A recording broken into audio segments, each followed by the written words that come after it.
Imagine a soldier in battle. At first he marches with his comrades, confident and strong. But then, slowly, almost imperceptibly, he begins to drift. Perhaps he falls a few steps behind.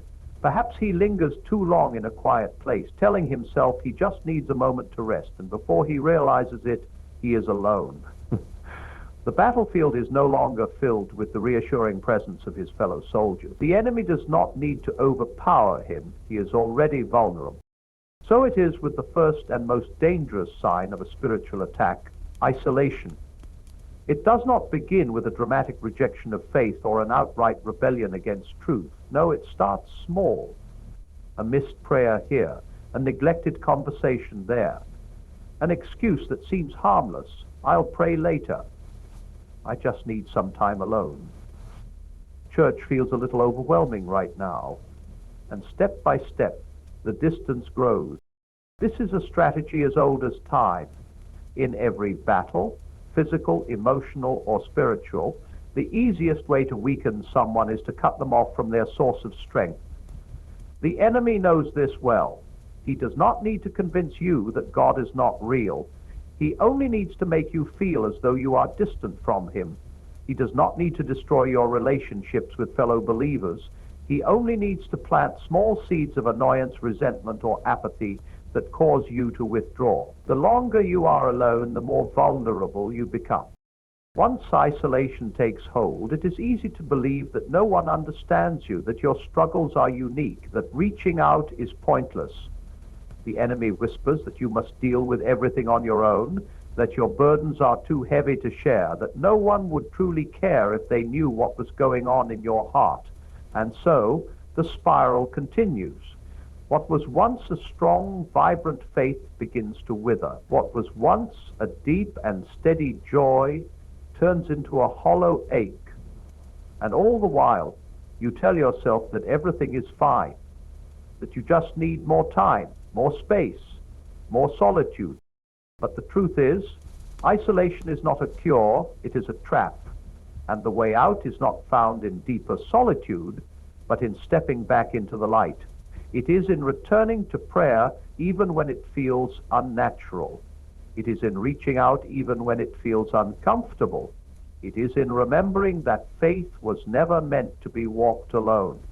The soldier who realizes he is alone does not sit down and wait for defeat. He calls out, he moves forward, and he finds his way back to where he belongs. There is a kind of weariness that comes after a long day of work, the kind that settles into your muscles and calls for rest. But there is another kind, far more dangerous, the weariness that settles into the soul. It is not the exhaustion of labor, but the slow creeping fatigue that makes everything feel dull, empty, and burdensome. It is the weight that makes prayer feel like a chore, scripture seem lifeless, and faith itself appear more like an obligation than a source of strength. This kind of weariness does not come all at once. It builds gradually like a fog rolling in unnoticed until it surrounds you completely. At first, you may not even recognize it for what it is. You tell yourself you are just going through a busy season, that your mind is distracted, that you will feel better soon. But days turn into weeks, and soon you find yourself avoiding the very things that once gave you life. You no longer pray with the same eagerness. You no longer find joy in worship. The truths that once stirred your heart now feel distant, even irrelevant. This is no ordinary fatigue. It is a spiritual attack designed to make you surrender without realizing you are in a battle. The enemy does not need to convince you to walk away from faith, and he only needs to make it feel heavy, lifeless, and exhausting. He wants you to believe that you are too tired to fight, too drained to care, too numb to notice that you are slipping. The more you withdraw, the weaker you become. The weaker you become, the more overwhelming the weariness feels. And soon, you are not just tired, you are disconnected. In moments like this, it is easy to believe that the only solution is to wait until you feel differently. But that is the very trap. The way out of spiritual weariness is not to wait for a feeling, it is to move despite it. It is in praying even when it feels dry, in reading truth even when it feels distant, in worshiping even when it feels unnatural, It is in pushing through the fog, step by step, until the light begins to break through again. Weariness is not a sign that you are failing. It is a sign that you are in a battle. And a soldier who is weary does not throw down his weapon, he grips it tighter. He does not walk away from the fight. He plants his feet more firmly, because he knows that beyond the battle, beyond the fatigue, beyond the struggle, victory awaits him. There is a difference between joy and pleasure, though at first glance they may seem the same. Pleasure is immediate, fleeting, and easily obtained. It comes in the form of entertainment, indulgence, or distraction. Joy, on the other hand, is something deeper, steady, unwavering, and independent of circumstances. It is not a momentary escape, but an unshakable foundation. And yet, when spiritual attacks come, one of the subtlest and most dangerous tactics is to replace true joy with shallow substitutes. This does not happen all at once. At first, it is just a small shift, an increased reliance on distractions, a growing preference for entertainment over reflection, a subtle pulling away from the things that once brought lasting peace. Perhaps life has become difficult, and instead of turning to prayer, you turn to distractions. Perhaps stress has settled in, and instead of seeking strength in faith, you seek relief in fleeting comforts. None of these things seem dangerous in the moment, but over time they create a pattern. The more you rely on substitutes, the less you seek the real thing. The enemy does not need to take away your belief. He only needs to make you forget where real joy is found. He will offer you quick pleasures to replace deep fulfillment, distractions to replace spiritual discipline, noise to replace the stillness where you once heard God's voice. And the danger is not just that these substitutes fail to satisfy. It is that they leave you emptier than before. The more you chase them, the less they fulfill. The more you indulge, the more numb you become. The more you rely on them, the further you drift from the source of real joy. At some point, you may begin to wonder why your soul feels dry, why your faith feels weak, why everything that once felt rich and full now seems dull. The answer is not that joy has disappeared, it is that it has been drowned out by lesser things. The only way back is to recognize the substitutes for what they are and turn away from them. Not because pleasure itself is evil, but because when it takes the place of true joy, it becomes a trap. Real joy is found in truth, in faith, in the presence of God. It is not shaken by difficulty nor diminished by hardship. And when you return to it, when you seek it not in temporary things, but in what is eternal, you will find that it was never really lost. It was only waiting for you to remember where to look.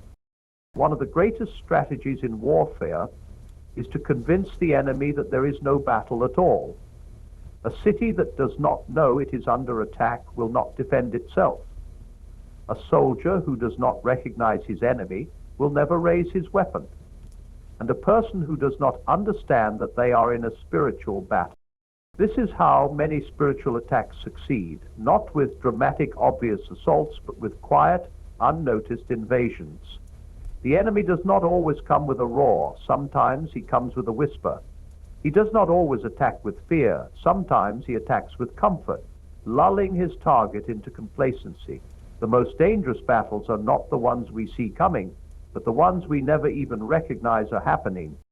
The signs are often subtle, a gradual loss of passion for what once brought joy, a creeping doubt that makes faith seem distant, a growing indifference toward prayer, scripture, and truth. These are not coincidences. They are strategies. The enemy does not need to convince you that God is not real. He only needs to make you uninterested in Him. He does not need to pull you into obvious sin. He only needs to make you complacent, distracted, or too busy to notice that your fire. Many people assume that spiritual attacks come only in moments of crisis, temptation, or suffering. But in reality, they often come in the quiet moments, in the small compromises, in the unnoticed drift away from what is good. When faith is slowly replaced by routine, when conviction fades into apathy, when truth becomes just another opinion among many, that is when the battle is at its most dangerous. Recognizing the battle is the first step to victory. It is understanding that when you feel distant from God, it is not just a phase, it is a tactic. When prayer feels dry, when scripture seems dull, when everything in you wants to pull away from faith, that is not just life happening. It is an attack designed to weaken you before you even realize you are under siege. But once you recognize it, everything changes. A soldier who realizes he is being surrounded does not sit idly by. He takes action. He strengthens his position. He calls for reinforcements. He prepares to stand firm. In the same way, when you see the signs of a spiritual battle, do not ignore them. Press in. Pray even when it feels difficult. Read truth even when it seems distant. Surround yourself with others who will remind you of who you are, because the battle is real, but so is the victory for those who refuse to surrender. There are moments in every journey of faith when the fire that once burned bright begins to flicker. The passion that once felt unstoppable fades into routine. The clarity that once guided every step becomes clouded with doubt. What once felt alive and powerful now feels distant and weak.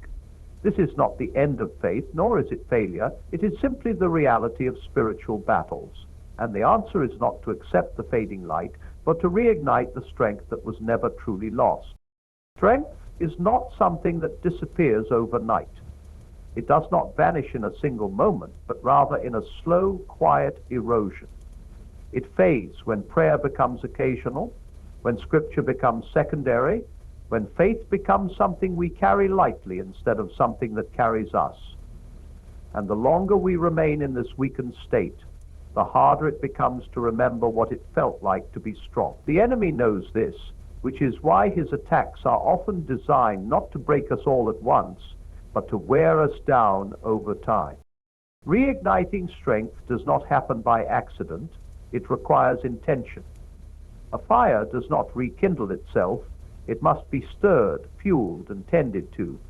The first step is recognizing that weakness is not permanent. The enemy whispers that once you have lost your passion, you cannot get it back. That once you have grown distant, God is far away. That once you have struggled, you are unworthy. But these are lies meant to keep you from taking the first step back to strength. No matter how far you feel, no matter how weak you think you have become, the fire of faith is never beyond restoration. It only takes a spark, a step, a choice to move forward. And the moment you do, you will realize that the strength you thought was lost was never truly gone. It was only waiting to be reignited.